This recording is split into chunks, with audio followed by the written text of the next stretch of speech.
Tonight on Q2, problems continuing to swirl in Park City. A little bit of what I felt is anger. Like, why has this happened before? Another lawsuit is levied against the Homestead Apartments, describing a dire situation. The complex's owner continues to deny. None of these processes that they're following conform with normal practices. Plus, barking up a storm. Nearly 30 dogs have a new yet familiar home, but the future of the old YVAS building is still up in the air. The community as a whole has come together on this. The MTN 10 o'clock news starts right now. From Montana's news leader, this is the MTN 10 o'clock news. Good evening and thanks for joining us on this Wednesday night. I'm Russ Riesinger. A Park City homeowner says his property is now worthless after the Homestead Apartments allegedly contaminated his well. Michael Grand filed that lawsuit today, saying his entire family has suffered physical, emotional, and economic injuries because the apartments were leaking raw sewage into the groundwater system. Well, the owner of the apartments, Gary Whites, continues to deny the claim, saying there's no evidence. Our Hannah Pettiferi has the latest. This home is just under 100 yards away from the Homestead Apartments that has been affected, which allegedly caused this family pain, sickness, and loss in property value. If we decided to sell the house or we need to get out of the house in any way, shape, or form, it's not going to be anywhere near the value of what we paid. That's the property Michael Grande and his family bought a year and a half ago. Time we paid close to almost $300,000. And now facing the challenges with the water issues near the Homestead Apartments. We started getting sick, didn't think anything of it. And then came the water boil alert. We realized why there was excavation equipment in the back alley behind the property over there.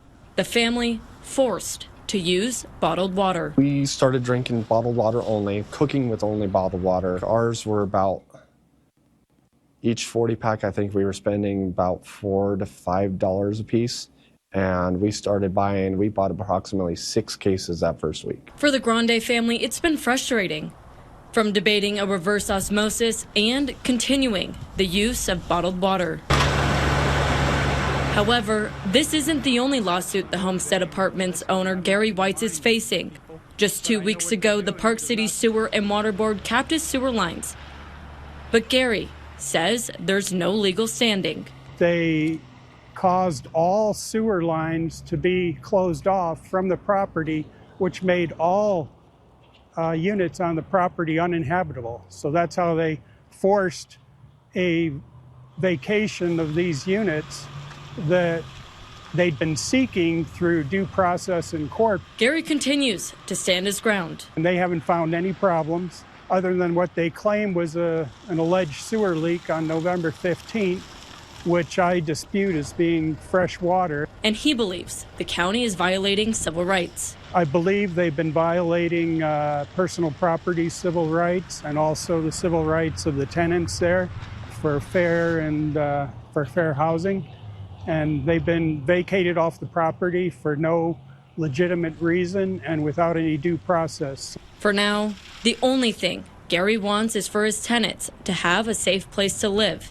And the Grande family is just wanting this to be over.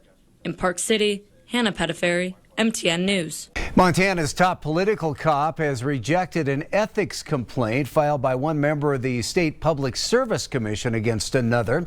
Former PSC President Brad Molnar accused Commissioner Annie Bukacek of using public resources for her medical business. He claimed she was working on documents for her practice in the PSC offices and that he even found discarded medical documents there.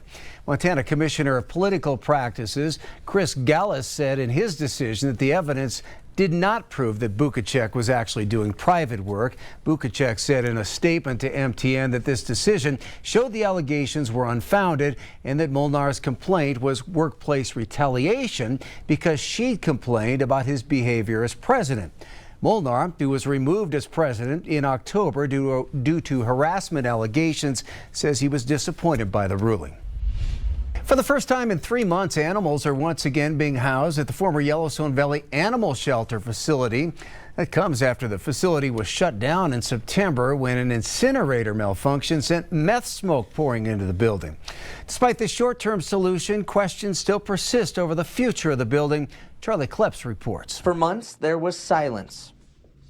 and these cages were empty. We certainly never want to see what happened in the incinerator room take place. But now a familiar sound has returned to the Yellowstone Valley Animal Shelter, as 28 dogs are once again calling the building their temporary home. We had some that were in pretty rough shape. All of them were very underweight. Those dogs were among the 42 seized by sheriff's deputies from a property in Shepherd. All of them needed to be nursed back to health. They were desperate to find a space with this cold weather snap. It was a simple decision. In a time of desperate need, a deal was struck with the city of Billings, allowing the county to house the animals in the old shelter, which closed in September after a malfunction with the incinerator sent meth-laced smoke throughout the building. Luckily, kind of by the skin of our teeth, we're able to move into the animal shelter, and now we're in the process of trying to adopt these dogs out. But it's a short-term solution. The future of the former YVAS facility here on Monad is still very much up in the air. And one of the solutions is this, where the city says they would level the building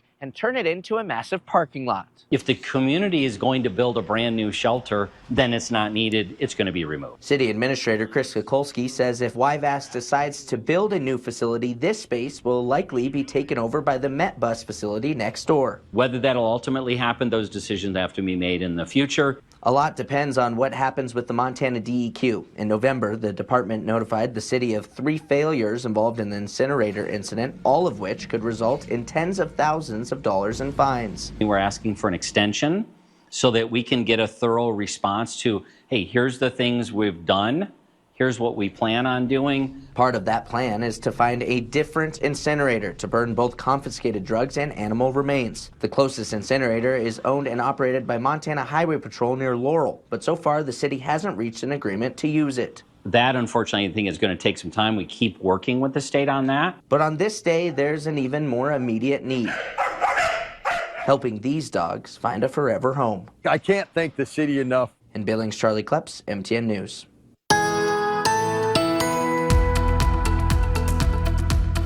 Let's talk about the weather from today. Is a live look with the Stockman Bank weather cam. We started off very close to average for this time of the year, made it up to 33 degrees despite the sunshine in the afternoon. Top wind was up to 20 miles per hour today. So let's take a look across the nation. Everything shaded in blue shows where it was colder than average, which is almost the entire country. Just a few places here in the Southwest and the Pacific Northwest. But check out Bismarck today, only 16 degrees for a daytime high. Well, we saw some cold temperatures over into the eastern plains as well.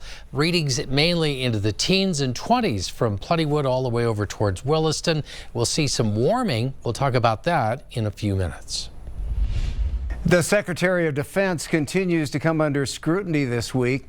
In addition to facing questions about his role in a September boat strike in the Caribbean, Secretary Pete Hegseth is additionally facing renewed questions about his use of a personal cell phone to relay military information back in March.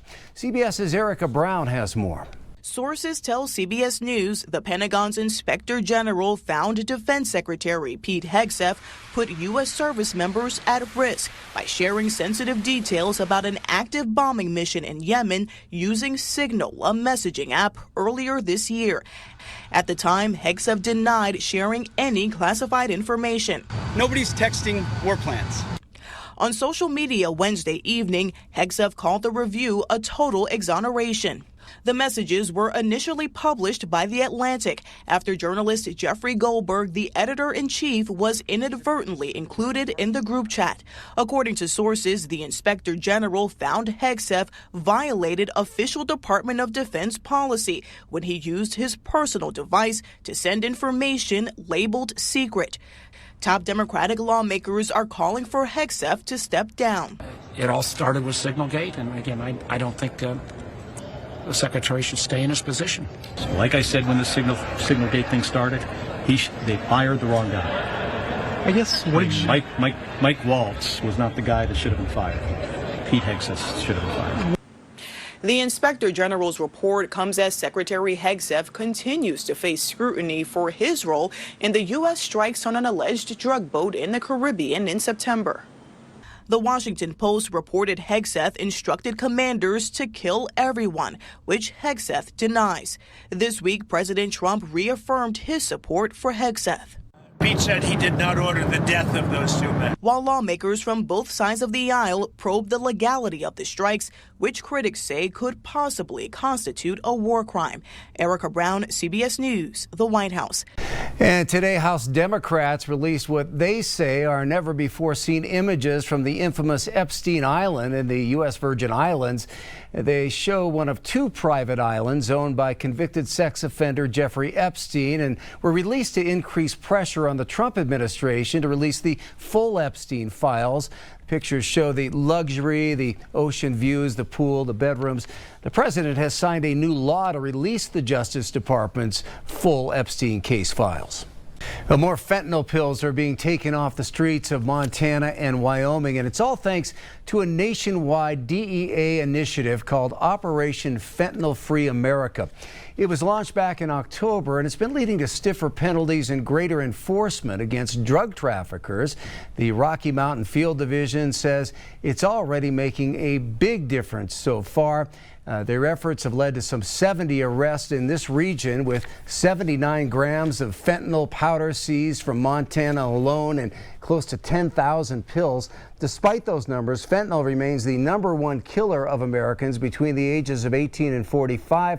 A heartbreaking reality that Kim Ettinger knows all too well after she lost her son Caden to the drug back in 2017.